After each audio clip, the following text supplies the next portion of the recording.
My devil professor part 4। गाड़ी आगे बढ़ती जा रही थी। प्रीशा की सांसें थम रही थी हवा में।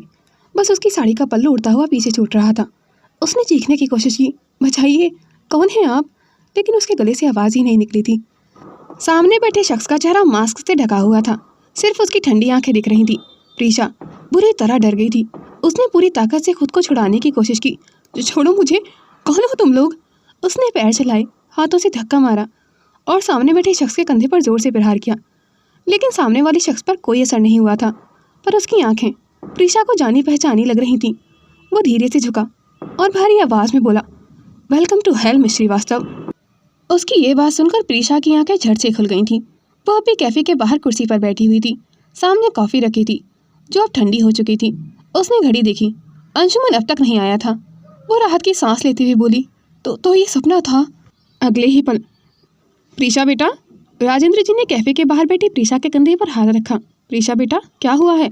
इतनी रात गई तुम यहाँ क्या कर रही हो? दामाद जी कहाँ हैं?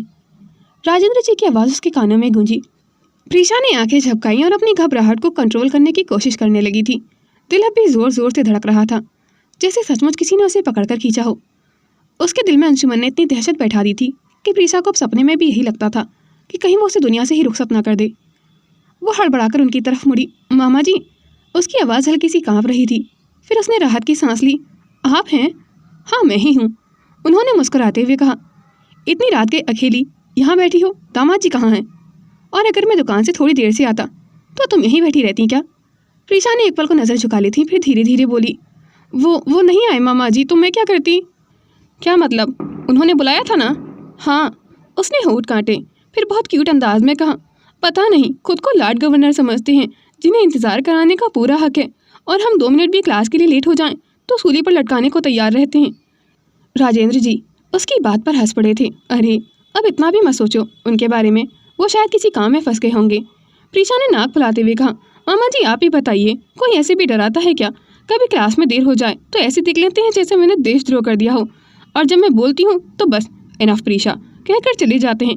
राजेंद्र जी ने भौं उठाई। अरे वाह, अब तो मेरी भांजी ने दामाद जी के खिलाफ शिकायतों की पूरी बुक तैयार कर रखी है। बताओ भला हमारे दामाद जी की क्या क्या कमियां हैं? प्रीशा ने होठ भींचकर बड़ी मासूमियत से कहा। सबसे पहले तो वो कभी ऑन टाइम नहीं होते जब खुद उन्हें कहीं पहुंचना हो।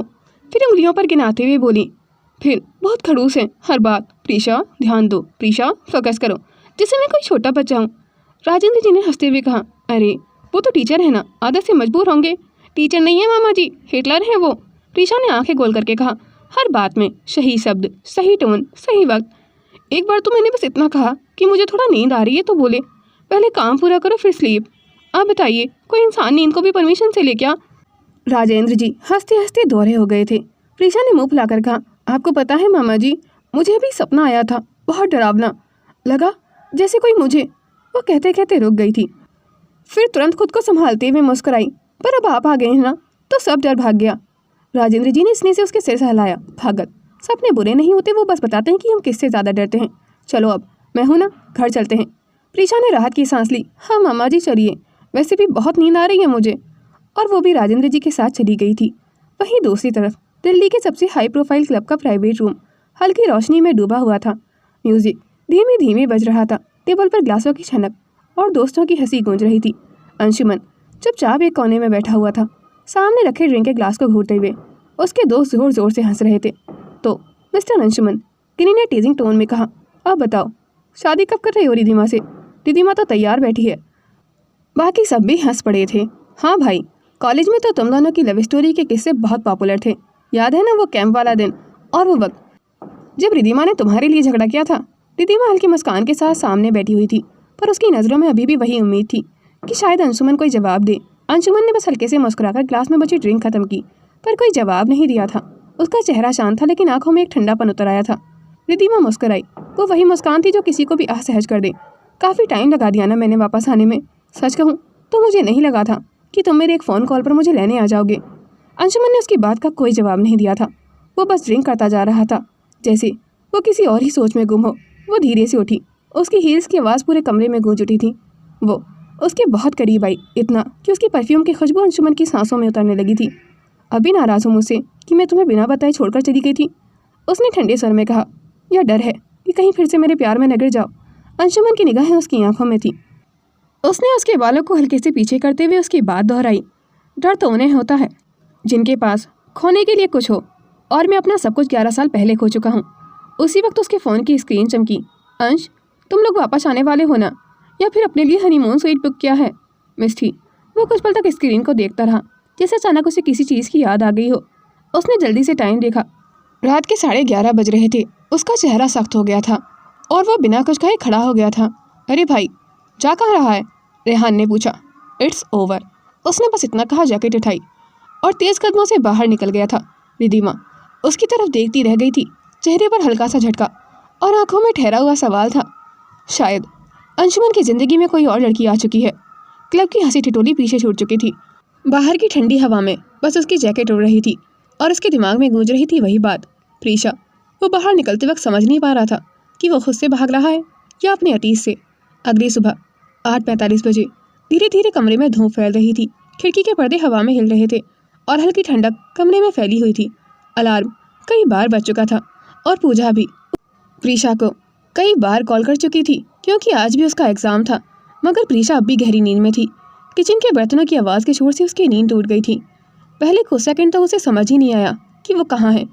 उसने करवट बदली और अगले ही पल जैसे किसी ने उसके दिल की धड़कनों को ब्रेक लगा दिया हो, उसकी नज़र अपने बगल में सोई हुए अंशुमन पर पड़ी थी। वो उसके बिल्कुल पास था, एक हाथ उसकी कमर पर और चेहरा उसकी गर्दन के पास छिपा हुआ था। उसकी सांसों की गर्माहट उसकी त्वचा से टकरा रही थी। प्रीशा का दिमाग सुन्न हो गया था। उसका मुंह खुला का खुला रह गया था, आंखें गोल और हाथ खुद ब खुद सिर पर रख लिए थे। हे भगवान, ये सपना है ना? उसने खुद को हल्के से चुटकी काटी। उसने अपनी आंखों को दोबारा मलते हुए देखा। अंशुमन अब भी वैसे ही सोया हुआ था। वो बड़बड़ाई, नहीं, ये सपना ही होगा। पर ये सर अफ्रीका के जंगल में जाने के बजाय मेरे सपनों में क्यों आ रहे हैं बार बार? अंशुमन ने नींद में ही थोड़ा हिलते हुए उसकी और पास आ गया था। उसका हाथ अब प्रीशा की कमर से ऊपर आ गया था। प्रीशा की सांसें अटक गई थी। हे भगवान, उसने फुसफुसाते हुए खुद से कहा, ये सपने में मुझे सर का टच इतना रियल क्यों लग रहा है? वो धीरे से अपना हाथ उसके नीचे से निकालने लगी थी, लेकिन तभी अंशुमन की नींद भरी आवाज़ गूंजी। इतनी हरकत क्यों कर रही हो सुबह सुबह? प्रीशा ठिठक गई थी। धीरे धीरे उसकी तरफ देखा। वो जाग चुका था। अंशुमन ने आधी खुली आंखों से उसे देखा और फिर बहुत ही नॉर्मल टोन में कहा, गुड मॉर्निंग मिस श्रीवास्तव।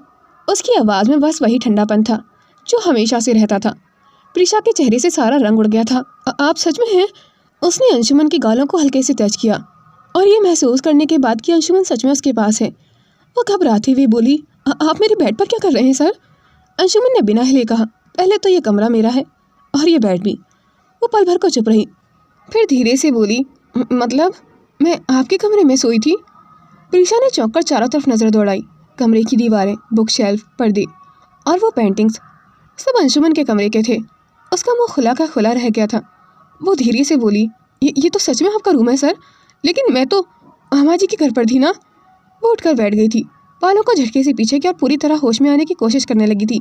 कल रात कैफे, मामा जी, फिर मैं उनके साथ घर गई थी। वो अपनी उंगलियों पर गिनती करते हुए बड़बड़ाने लगी थी, तो फिर मैं यहाँ कैसे? अंशुमन ने नींद भरी आवाज़ में करवट बदली। इतनी बातें सुबह सुबह, सिर दर्द कर दोगी मेरे? प्रीशा ने उसे घिरा। सिर दर्द मुझे हो रहा है सर, आपको नहीं। आपको पता भी है कि मैं यहाँ कैसे आई? वो चुप रहा। प्रीशा ने तकिया उठाकर धीरे से अपने सर पर पटक लिया था। बोलिए ना सर, किडनैपिंग करके लाए ना आप मुझे? मैं तो सो गई थी ना, या फिर आप मुझे उठाकर ले आए हैं यहाँ?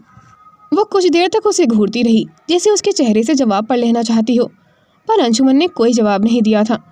बस एक हल्की सी सांस छोड़ी और बहुत नॉर्मल तरीके से बेड से उठ गया था। वो कुछ पल उसके पास खड़ा रहा बिना कुछ बोले, फिर चुपचाप अपने स्लीपर पहने और बाथरूम की तरफ बढ़ गया था। दरवाज़ा क्लिक करके बंद हुआ।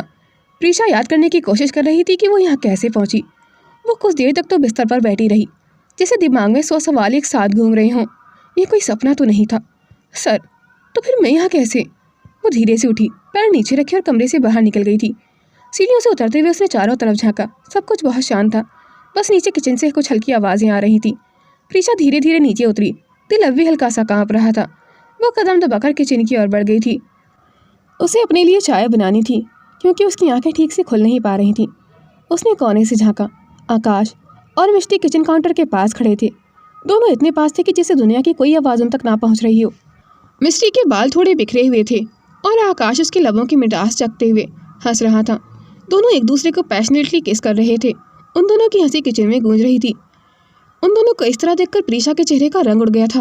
वो घबराई, पलटी और सीधे पीछे हटने लगी थी, पर जैसे ही घूमी सीधा किसी के मजबूत सीने से टकरा गई थी। एक पल को उसकी सांसें थम गई थी।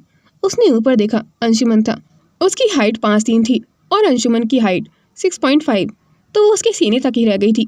सफ़ेद टी शर्ट, हल्के भीगे बाल और हमेशा वाली ठंडी नज़रें। उसकी आवाज़ बहुत धीमी थी लेकिन भारी थी। क्या देख रही थी? प्रीशा हकला गई थी। नहीं, मैं तो बस वो कोई आवाज़ आई थी अंदर से बस। प्रीशा घबराहट में पीछे हटने की कोशिश करने लगी थी, पर अंशुमन एक कदम और आगे बढ़ाया था। अब दोनों के बीच बस कुछ इंच का फासला था। उसका दिल इतनी ज़ोर से धड़क रहा था कि उसे लगा कहीं अंशुमन ने उन दोनों को देख तो नहीं लिया। अंशुमन किचन की ओर देखने ही वाला था कि प्रीशा ने घबराहट में झट से हाथ उठाया। नहीं देखिए उधर। अंशुमन ठिठक गया था। क्यों? वो बस कुछ नहीं, बस आप मत देखिए ना। उसने जल्दी से उसकी आंखों पर अपने हाथ रख दिए थे, जैसे किसी बच्चे को किसी डरावनी चीज़ से बचा रही हो। अंशुमन कुछ पल तक वहीं रुका रहा। उसकी उंगलियों की गर्माहट उसकी पलकों पर महसूस हो रही थी। अंशुमन की नज़रें बस प्रीशा पर टिक गई थीं। तुम सच में नहीं चाहती कि मैं देखूं? उसकी आवाज़ धीमी थी लेकिन इतनी गहरी कि प्रीशा को बदहवास कर रही थी। प्रीशा ने घबराते हुए उसकी आंखों पर कसकर हाथ रख लिए थे और झट से नामे से हिलाया, पर अंशुमन ने उसकी उंगलियां अपनी आंखों से हटाकर अपनी उंगलियों में फंसा ली थी।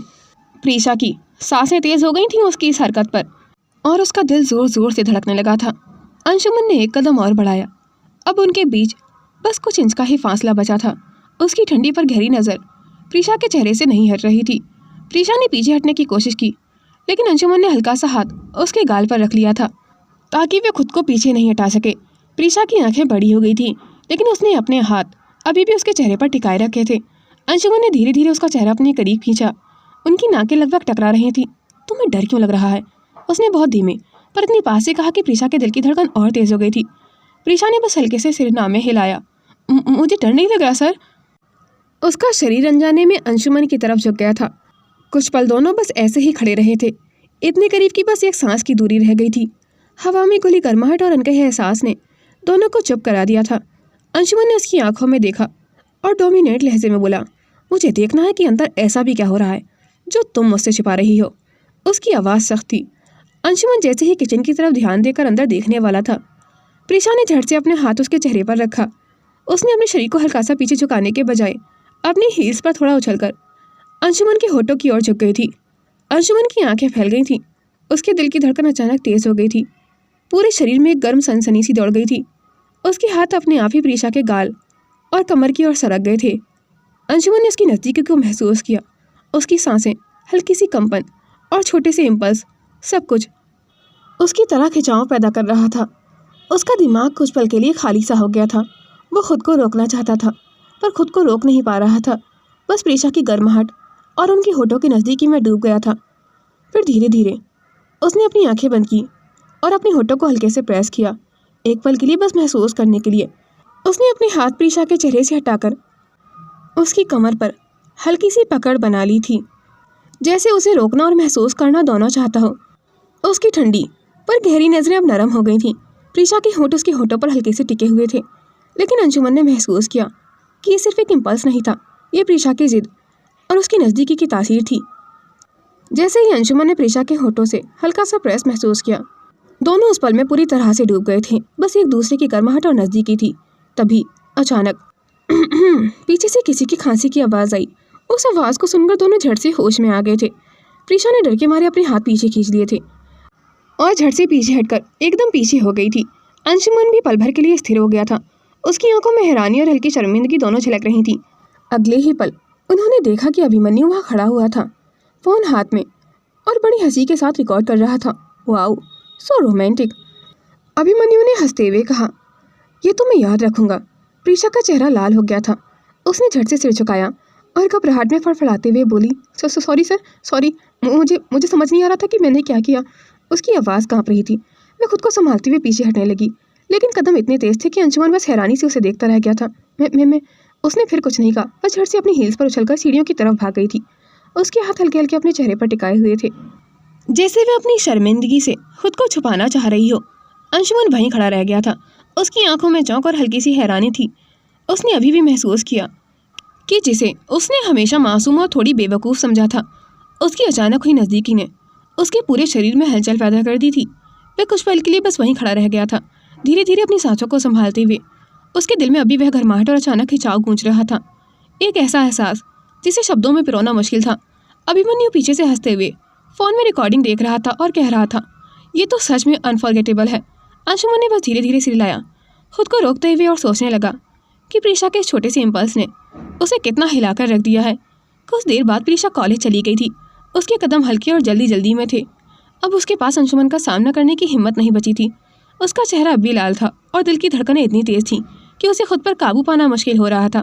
वहीं अंशुमन आज कॉलेज से छुट्टी पर था।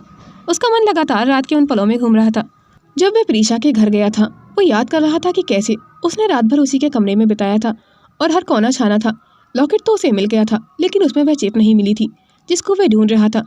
कुछ देर और चुपचाप सोच में डूबकर अंशुमन बेड पर बैठ गया था। कमरे में हल्की चुप्पी थी। प्रीशा नींद में बड़बड़ा रही थी, नानी बस आपको हल्का सा टच करूंगी, आप जानती हैं ना, जब तक मुझे नींद नहीं आती तब तक मैं आपको होल्ड ना कर लूँ। वह अंशुमन का हाथ अपने सर के नीचे रखकर सो गई थी और वह उसे उठाना नहीं चाहता था, भले ही भूकंप बाहर आ जाए। प्रीशा की नींद इतनी गहरी थी कि कोई भी हलचल उसे जगा नहीं सकती थी। अंशुमन धीरे से उसे अपनी बाहों में थामे हुए बैठा रहा था। उसके मन में गुस्सा भी था, लेकिन साथ ही एक अजीब सा सुकून भी। वह नहीं जानता था कि वो ये क्यों कर रहा है, पर प्रीशा की गैर मौजूदगी उसे बेचैन कर देती थी और उसकी नज़दीकी उसे सुकून देती थी। शाम का वक्त हो चुका था। प्रीशा और पूजा कॉलेज कैंपस के बाहर छोटे से गोलगप्पे के स्टॉल पर खड़ी हुई थी। प्रीशा एक गोलगप्पा खाते हुए अपनी धड़कनों को संभालने की कोशिश कर रही थी। यार कब तक तेरे साथ गोलगप्पे खाने हैं? पूजा थोड़ा झुंझलाते हुए बोली। तू आज घर क्यों नहीं जाना चाहती? प्रीशा ने गोलगप्पा चबाते हुए धीरे से कहा, क्योंकि आज जो मैंने किया है उसके बाद मेरे स्वर्ग का टिकट कंफर्म हो चुका है। पूजा ने चौंकर गोलगप्पा उसकी तरफ फेंकते हुए पूछा, ऐसा क्या कर दिया तूने अब? प्रीशा ने बस सिर हिलाया और जल्दी जल्दी से कहा, पूछ मत यार, कोबरा को किस कर लिया है। पूजा के चेहरे पर हैरानी और हंसी दोनों झलकने लगी थी। किस? तू पागल तो नहीं हो गई है? स्नैक को कौन किस करता है? उसने हंसते हुए कहा। प्रीशा ने गोलगप्पा चबाते हुए अपनी सांस संभाली और धीरे धीरे कहा, पूजा वो जो मैंने किस किया है वो सच वाले कोबरा को नहीं था। पूजा ने हैरानी से उसकी तरफ देखा। उसके हाथ से गोलगप्पा गिर गया था। क्यों? फिर किसे? प्रीशा ने थोड़ा झिझकते हुए लेकिन हिम्मत जुटाकर कहा, उससे भी खतरनाक और जहरीले इंसान को, अंशुमन सर को। मैंने उन्हें किस कर दिया। पूजा के हाथ में गोलगप्पा फिसल गया था और वह बस खुली आंखों से प्रीशा को घूरती रह गई थी। क्या तू पागल तो नहीं हुई? अंशुमन सर। पूजा बस हंसते हुए सिर हिला रही थी। ओ मेरी जान, तू सच में ना। और अब मैं समझ गई आज सुबह से तेरे दिल की धड़कन इतनी तेज क्यों थी। हाँ, और अगर मैं घर वापस गई तो मुझे श्रद्धांजलि देने ज़रूर आ जाना। प्रीशा ने धीरे से कहा, मुझे नहीं लगता कि वो हिटलर मुझे जिंदा छोड़ेंगे अब। वहीं दूसरी तरफ अंशुमन एक डार्क रूम में बैठा हुआ था। कमरे की हल्की रोशनी सिर्फ उसके चेहरे पर पड़ रही थी। उसकी आंखों में गहरी सोच और हल्की हलचल झलक रही थी। प्रीशा के उस छोटे इम्पल्स ने उसके दिल और दिमाग को हिलाकर रख दिया था, लेकिन अब उसके दिमाग में सिर्फ एक ही चीज़ घूम रही थी, वो लॉकेट और उसकी चिप। तभी राघव ने रिदिमा की फाइल उसके सामने लाकर रख दी थी। अंशुमन की आंखें फाइल पर टिक गई थी और अगले पल उसके चेहरे पर अचानक एक खतरनाक मुस्कान फैल गई थी। तो तुम मुझे धोखा देने की कोशिश कर रही हो मिस रिदिमा, पर तुम शायद भूल चुकी हो कि अब मैं वो 21 साल वाला अंशुमन राज़ान नहीं जिसे तुमने बहुत इजीली मैनिपुलेट किया था। उसकी आवाज़ ठंडी, गहरी और डोमिनेट लहजे में थी। राघव उसकी खतरनाक मुस्कान को देखकर हल्का सा घबरा गया था। उसने डरते हुए कहा, सर मुझे समझ नहीं आया। उसकी बात अभी पूरी भी नहीं हुई थी कि अंशुमन ने उस फाइल को लाइटर से जला दिया था। धुआं कमरे में फैल गया था।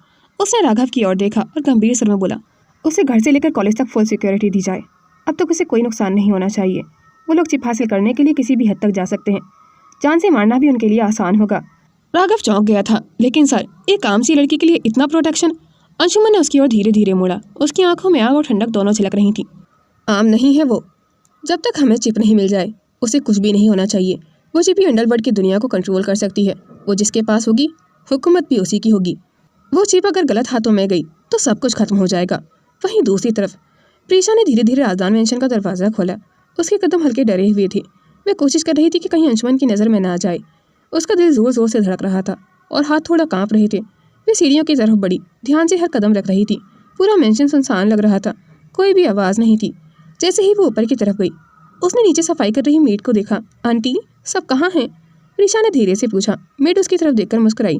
सभी लोग शादी में गए हैं प्रीशा बेबी, कल सुबह ही वापस आएंगे। अगर आपको किसी चीज़ की ज़रूरत हो तो मुझे बता दीजिएगा। प्रीशा ने थोड़ा उदास होकर सिर झुकाया। उसने खुद से कहा, अच्छा मुझे लेकर नहीं गए? सासू माँ को क्या मैं पसंद नहीं आई इसलिए मुझे अकेला छोड़कर चली गई हैं? फिर उसने खुद को समझाया, शायद मेरे एग्जाम्स हैं, इसी वजह से मुझे नहीं बताया होगा। प्रीशा ने धीरे से सांस ली और फिर अपने दिल की तसल्ली देने की कोशिश की। उसने मेड की तरफ देखा और धीरे से कहा, और अंशुमन सर? मेड मुस्कुराई और बोली, सभी लोग गए हैं, आप आराम से रहें, कोई भी परेशानी हो तो मुझे बुला लीजिएगा। प्रीशा ने अपनी धड़कनों को महसूस किया और वो धीरे धीरे सीढ़ियों की तरफ बढ़ गई थी। वो जानती थी कि मेंशन खाली है, फिर भी उसके कदम कुछ हल्के हल्के कांप रहे थे। वह सोच रही थी कि अगर अंशुमन के सामने आई तो अपनी उस हरकत पर जिंदा नहीं बचेगी।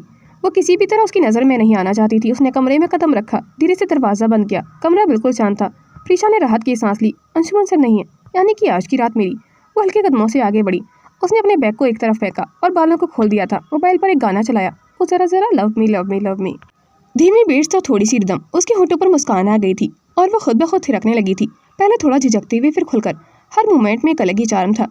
अब तो कुछ अच्छा पहनने का हक है मेरा, उसने खुद से कहा। अलमारी खोली और कपड़ों के बीच से एक रेड सैटिन नाइटी निकाली। उसने उसे देखा, मुस्कुराई, वाह अब तो फोटोशूट बनता है। वो हंसते हुए बाथरूम में चली गई थी। कुछ देर बाद जब बाहर आई, बाल खुले थे, कंधे गीले और उस पर लाल रंग हल्के हल्के चमक रहा था। वो शीशे के सामने खड़ी हुई थी, कैमरा ऑन किया और अलग अलग एंगल से सेल्फी लेने लगी थी, कभी मुस्कुराकर तो कभी हल्का सा चेहरा तिरछा करके, कभी शरारती एक्सप्रेशन के साथ। उफ, मैं कितनी अट्रैक्टिव हूँ, उसने धीरे से कहा, फिर हंसी। अपनी हंसी की आवाज़ कमरे में गूंज उठी थी, लेकिन उस हंसी के बीच अचानक कुछ अजीब सा लगा। एक पल को उसे लगा किसी की सांसें उसके पीछे हैं। वो थम गई थी। कंधे पर पानी की एक बूंद गिरी, पर कमरा बंद था। उसने मोबाइल कैमरे की स्क्रीन को देखा। पीछे परछाई जैसी कोई हल्की सी झलकती, काले सूट में, जैसे कोई बस खड़ा हो, बहुत शांति से, बहुत पास। उसका दिल एकदम से रुक गया था। वो पलटी, पर वहाँ कोई नहीं था। फिर भी उसे महसूस हुआ था कि कोई उसकी हर हरकत को देख रहा है। उसने गहरी सांस ली और अपने डर को कम करने के लिए पूजा को वीडियो कॉल लगा ली थी। नीचे से शराब की गंध और लड़खड़ाते कदमों की आवाज़ ऊपर तक आ रही थी। अंशुमन सीढ़ियाँ चढ़ रहा था। उसकी आंखों में नशे की लाली थी, लेकिन चेहरा ठंडा और बेचैन था। उधर कमरे में प्रीशा मोबाइल स्क्रीन पर झुककर बोली थी, देखना पूजा, कैसी लग रही हूँ मैं। वो हल्के से हंसी और रेड नाइटी का किनारा घुमाकर कैमरे की तरफ दिखाने लगी थी। पूजा ने थोड़ा झेपते हुए कहा, ओए पागल, इतनी रात को ऐसी फोटो क्यों खींच रही है तू? प्रीशा हंस पड़ी थी, क्यों नहीं, आज तो पहली बार मन कर रहा है खुद को देखने का। वैसे भी मिस्टर अंशुमन राजदान को तो सिर्फ बुक्स और फाइल्स में इंटरेस्ट है, मुझ में नहीं। मुझे नहीं लगता कि उन्होंने बुक्स के अलावा कभी किसी लड़की से भी प्यार किया होगा। वो फिर से हंसी, बेफिक्री में, जैसे उसे कोई डर ही ना हो। लेकिन स्क्रीन के पीछे पूजा का चेहरा अचानक बदल गया था। उसकी आंखें चौड़ी हो गई थी। प्रीशा, पीछे देख। क्या? प्रीशा अब भी हंस रही थी। तो फिर से मुझे डराने लगी है ना? इस बार नहीं मानूंगी, कोई भूत नहीं है मेरे पीछे। पूजा की आवाज़ कांप गई थी। मैं मजाक नहीं कर रही, वो तुम्हारे पीछे। प्रीशा का चेहरा पल भर को जड़ हो गया था। उसने धीरे धीरे पलटने की कोशिश की, लेकिन उससे पहले ही किसी ने उसके कंधे को मजबूती से थाम लिया था। वो चीख भी नहीं पाई थी। अगले ही पल अंशुमन ने उसे अपनी ओर घुमा लिया था। उसकी पकड़ में ठंडक थी और आंखों में जलन। वो बेहद करीब था, इतना कि उसकी सांसों में शराब की गंध साफ महसूस हो रही थी। उसकी आवाज़ भारी थी पर कांप रही थी। बहुत खुश लग रही हो मिस श्रीवास्तव, मेरे ना होने पर। उसका लहजा व्यंग्य से भरा हुआ था, पर आंखों में कुछ और था, कुछ टूटा हुआ, कुछ जो वह छुपाने की कोशिश कर रहा था। प्रीशा उसके सीने से लगभग टकरा ही गई थी। उसके हाथ तब भी उसके कंधे पर थे, पकड़ मजबूत थी पर कांपती हुई। छोड़िए सर, आप नशे में हैं, प्रीशा ने कांपती आवाज़ में कहा। पर अंशुमन के चेहरे पर हल्की सी हंसी आ गई थी। नशा? उसने धीरे से कहा, तुम्हें लगता है ये शराब का असर है या तुम्हारा? प्रीशा ने नजरें चुरा ली थी। आप लिमिट्स सर। लिमिट्स? वो बुदबुदाया। तुम्हें पता भी है लिमिट्स क्या होती हैं? वो अचानक छोड़कर पीछे हटा, सिर पकड़कर थोड़ा डगमगा गया था। तुम्हारे जाने के बाद इस दिल में चैन नहीं रहा, नींद नहीं रही। और तुम, उसकी आवाज़ भारी हो गई थी, तुम मुझे ही दोष देती हो। प्रीशा ने धीरे से कहा, मैंने जानबूझकर नहीं किया था सर। उसे लगा था अंशुमन सुबह वाले किसकी बात कर रहा है। अंशुमन ने सिर उठाया, उसकी आंखें सुर्ख थीं। तुम तो 11 साल पहले मुझे छोड़कर भी नहीं गई थी। प्रीशा का दिल रुक गया था कि क्या मतलब सर? वो आगे बढ़ा, बहुत पास, इतने पास कि उसकी सांसें उसके गालों को छूने लगी थी। मैंने सोचा भी नहीं था कि तुम मुझे बर्बाद करने के लिए वापस आई हो। प्रीशा की सांसें तेज हो गई थी। उसे समझ नहीं आ रहा था कि अंशुमन किस बारे में बात कर रहा है। उसने घबराकर पीछे हटना चाहा, पर पीछे दीवार थी। आप क्या कह रहे हैं सर? अंशुमन का चेहरा उसके बेहद करीब था। उसकी सांसें तेज और कांपती हुई थी। वो कुछ कहना चाहता था, पर शब्द गले में ही अटके रहे थे। उसकी आंखों में क्रोध नहीं था, सिर्फ टूटन थी। तुम, उसने बामुश्किल कहा, तुम फिर से मुझे धोखा कैसे दे सकती हो रिदिमा? प्रीशा एक पल को संदेह गई थी। क्या? उसने धीमे से पूछा, पर अंशुमन जैसे किसी और ही दुनिया में था। उसकी नज़रों के सामने प्रीशा नहीं बल्कि कोई और थी। उसकी आवाज़ कांप रही थी। 11 साल तक मैं तुम्हारा इंतज़ार करता रहा था। हर सुबह यही सोचकर उठता था कि शायद आज तुम लौट आओगी। तुम्हारे सिवा किसी और को नहीं देखा मैंने। उसकी आंखों से नमी झलकने लगी थी। वो बोलता गया था मानो उसके अंदर का बांध अब टूट चुका हो। और फिर जब तुम नहीं लौटी तो एक नाम की शादी की, सिर्फ उस चिप के लिए। और मेरी किस्मत देखो, शादी के अगले ही दिन तुम वापस आ गई। और वो लड़की मुझे बेचैन कर देती है। उसे ना देखो तो मुझे सांस नहीं आती। उसकी शरारतें मुझे हंसने पर मजबूर करती हैं। प्रीशा बस उसे देखती रही थी। अब उसे समझ आने लगा था कि ये गुस्सा, ये नशा, ये दीवानगी सब किसी खोए हुए प्यार का दर्द था। अंशुमन ने आंखें बंद कर ली थी। उसकी आवाज़ धीमी पड़ गई थी। पर अब तो लगता है वो सब मेरा भ्रम था। वो मुझसे डरती है, बहुत ज़्यादा। धीरे धीरे वो नीचे बैठ गया था। हाथों से चेहरा ढक लिया था और कमरे में पहली बार सन्नाटा भर गया था। बाहर बारिश जोरों से गिर रही थी, जैसे आसमान भी उसके साथ रो रहा हो। प्रीशा कुछ पल तक चुप रही, फिर अचानक उसकी आंखों में नमी टेराई थी। Sorry sir. उसकी आवाज़ कांप रही थी। मुझे नहीं पता था कि आपने चिप के लिए शादी की है, पर मेरे पास तो कोई चिप नहीं है। और ये रिदिमा कौन है? अंशुमन ने धीरे धीरे सिर उठाया। उसकी नजरें प्रीशा पर ठहर गई थी, जैसे किसी पुराने चेहरे को पहचानने की कोशिश कर रही हो। तुम्हें नहीं पता? उसने बुदबुदाया। या फिर तुम फिर से वही खेल खेल रही हो? वो धीरे धीरे उठ खड़ा हुआ था। उसके कदम भारी थे और उसकी निगाहें टिकी हुई थी सिर्फ उस पर। रिदिमा, उसने बहुत धीमे से कहा, तुम वही हो। तुम्हारी आंखें, तुम्हारा डर, तुम्हारा झूठ। प्रीशा ने सिर हिलाया। नहीं सर, मैं। पर उसकी बात पूरी नहीं हुई थी। अंशुमन ने एक झटके से उसका चेहरा अपने करीब खींच लिया था। दोनों की सांसें एक दूसरे में घुलने लगी थीं और एक पल के लिए कमरा जैसे रुक गया था। प्रीशा का दिल जोर से धड़क रहा था। उसे समझ ही नहीं आया कि ये डर है या कुछ और। उसकी आंखों से आंसू गिरते रहे थे, पर अंशुमन की आंखों में गुस्से से ज़्यादा डर था, जैसे वो किसी परछाई को पकड़ना चाहता हो जो उसके सामने होकर भी बहुत दूर थी। अंशुमन का चेहरा और भी करीब आया। उसकी सांसें तेज हो गई थी। प्रीशा घबराई हुई पीछे हटने की कोशिश करती रही थी। Sir please. लेकिन उसका गुस्सा, दर्द अब हद पार कर रहे थे। वो खुद को रोक नहीं पा रहा था, जैसे भीतर की सारी कड़वाहट एक साथ बाहर फूट पड़ी हो। वो प्रीशा पर छा गया था। अंशुमन का चेहरा बहुत करीब था, इतना करीब कि प्रीशा को उसकी सांसें अपनी त्वचा पर महसूस हो रही थी। उसकी आंखों में सैकड़ों सवाल थे और हज़ारों शिकायतें भी। तुम क्यों लौटी वापस? उसकी आवाज़ लगभग टूटी हुई थी। जब तुमने सब कुछ छोड़ दिया था, सब खत्म कर दिया था। प्रीशा ने कांपते हुए कहा, सर मैं रिदिमा नहीं हूँ, प्लीज़ मुझ पर भरोसा कीजिए। लेकिन उसके शब्द जैसे दीवार से टकरा कर लौट आए थे। अंशुमन ने दोनों हाथों से उसका चेहरा थाम लिया था। उसके स्पर्श में गुस्सा नहीं था, बेबस तलाश थी। अंशुमन की उंगलियां उसके चेहरे पर टिकी हुई थी। सिर्फ कुछ इंच की दूरी थी उनके बीच, पर उस एक पल में जैसे सालों का इंतजार सिमट आया हो। उसने धीरे धीरे आगे बढ़कर प्रीशा के चेहरे से गिरती हुई लट हटाई और उसकी उंगलियों के स्पर्श थे जिससे वो कांप सी गई थी। अगले ही क्षण उसने उसे अपने पास खींच लिया था, न गुस्से से और न ही अधिकार से, बस एक बेकाबू तड़प से जो बरसों का दर्द लिए हुए थी। दोनों की सांसें टकरा रही थी। आवाज़ नहीं थी, बस धड़कनों की लय सुनाई दे रही थी। प्रीशा की आंखें बंद हो गई थीं और अंशुमन की उंगलियां उसके गालों से उसके कंधों तक सरक गई थीं, जैसे हर एहसास को पहचान लेना चाहती हूँ। I love you miss Srivastava. I can't breathe without you. I am obsessed with you. To be continued. दोस्तों, आपको आज का एपिसोड कैसा लगा? कमेंट सेक्शन में अपनी राय ज़रूर शेयर कीजिएगा। Thanks for watching. Do like, comment and share this video and subscribe my YouTube channel for more interesting videos.